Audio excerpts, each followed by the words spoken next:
Hey guys, same setup, just a little further away from the camera because usually I'm right up in your face. So let me know what you think about this. I think I like this better.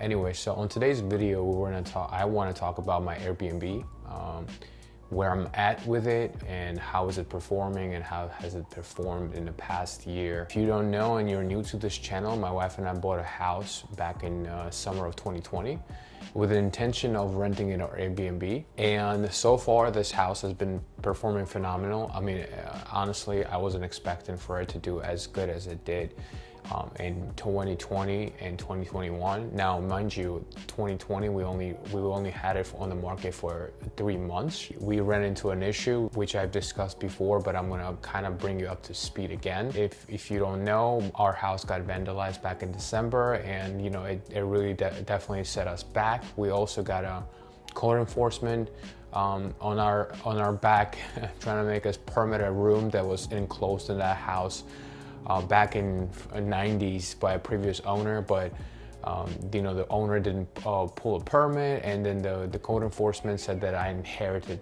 that problem, so I had to deal with it. Honestly, after running into those problems, I was really questioning if I want to continue doing Airbnb, and I wanted to just rent it in a traditional way, have somebody sign a lease for a year and call it a day. But you know, we kind of stuck with it and it's been doing really well. There are a few things that I learned along the way and I wanted to share with you today. Number one of the determining facts of being successful in Airbnb is having a nice property. Now, it doesn't have to be a brand new property. Matter of fact, our property was built in 1950s, but it is in a nice area, a very nice neighborhood, and it was recently renovated before we bought it. So with all these factors in mind, you know, I knew when I saw the property, I knew that it's going to perform well. It was also a trendy property. Mid-century houses are pretty trendy right now. So after we set it up, we bought our furniture and we listed it on Airbnb. It took us about a week or two to start getting the reservations. One of the determining facts was marketing. Obviously, I created an Instagram page. I took pictures of the house and I started running ads, but that wasn't really doing much. What really helped me is I advertised the house to my friends and family just to see if anybody wanted to stay there for a weekend. And luckily, one of my close friends wanted to stay there, and he was the one who left us the first review. And getting the reviews are essential. You know, if you have, the more reviews you have and the more positive reviews you have, the more people are gonna feel comfortable renting your place. Once we had the reviews, the reservations just started rolling. We were getting anywhere from 70 to 80% occupancy. So out of 30 days, I think 1 month we were actually like fully booked 100%. Now, was I getting the rates I wanted? Not really. In the beginning, I was like, whatever, as long as I can break even and keep getting those good reviews, I'm okay, because it's gonna pay off. And right when everything started rolling, like I said, we run into those problems, house being vandalized and code enforcement. So that we had to shut down the operation about a month and a half just to get everything situated. And then afterwards, I decided to stop renting the house nightly. And then I switched to long-term rentals on Airbnb. One of the reasons also is that Orlando doesn't allow short-term rentals anymore. They did at some point, but then they stopped, as far as I know. So I didn't want to get in trouble, so I stopped doing nightly or short-term rentals, and I switched to long-term rentals. And it's been going really well. Right after I rolled a long-term strategy, a very nice family rented our house for about 3 to 4 months. And then right after that, we had a team of basketball players from Bahamas.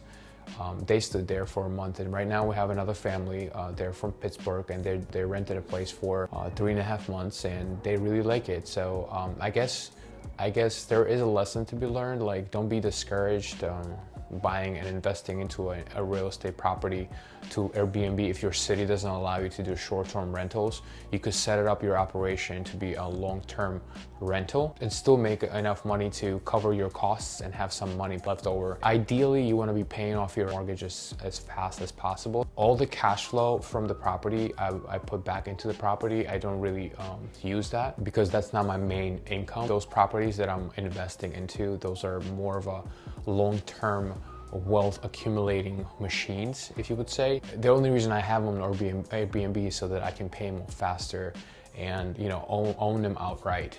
So I actually had to switch up the scenery because everybody's home now, and this video is taking me all day to record. Yeah, everybody's downstairs, they're loud, the kids are running around, wife is cooking, so not a perfect condition to make what I'm trying to say. Thus, I had to come up to my bedroom and try to record it here. What I was saying earlier is that I want to buy more properties and own them outright. And the reason why I want to own them outright, obviously, it's a very obvious thing to say is, one, I don't have a mortgage to worry about, and two, once they're paid off, after expenses like maintenance and management, everything else is cash flow, and cash flow opens so many doors. You know, if you have a lot of houses generating cash flow, you can borrow more money from the bank and invest into a bigger projects, things like hotels and apartment complexes. It just opens a lot of doors. That's one of the reasons why I want to own my properties outright as soon as possible. And Airbnb definitely allows you to get there faster than a traditional way of investing into houses. Okay, we're back. We're back in our regular setup. I know I'm going back and forth today. I just want to finish the video. Hopefully I can. Anyways, I want to show you the stats for 2021. The year is not even done yet, and we are doing pretty well. So, pretty well. What am I saying? Anyways, we're doing really well. So here we are. Let's just go into the earnings, and then we're gonna select 2021, which is already selected. And as you can see, so far in 2021, $46,199.00. In the month of January, we received $14,810, but we didn't really rent the house for that month. This was a payout from Airbnb for all the damages and everything that we had to pay out of pocket because our house was vandalized. So January and February, the house was actually not on the market. However, you know, Airbnb was kind enough to cover all the damages plus pay us for the time the house was not being rented. So if we take that out of, you know, the total income for the 2021, let me just do the math real quick. So if you take that out of equation, you know, the total for the year is $31,389. And the year is not done yet. You know, we're still expecting $9,968. So if you add $9,968, that will put us at $41,357, which I think is not bad at all. This is a pretty passive setup. You know, we didn't really have any cancellations this year, which is great.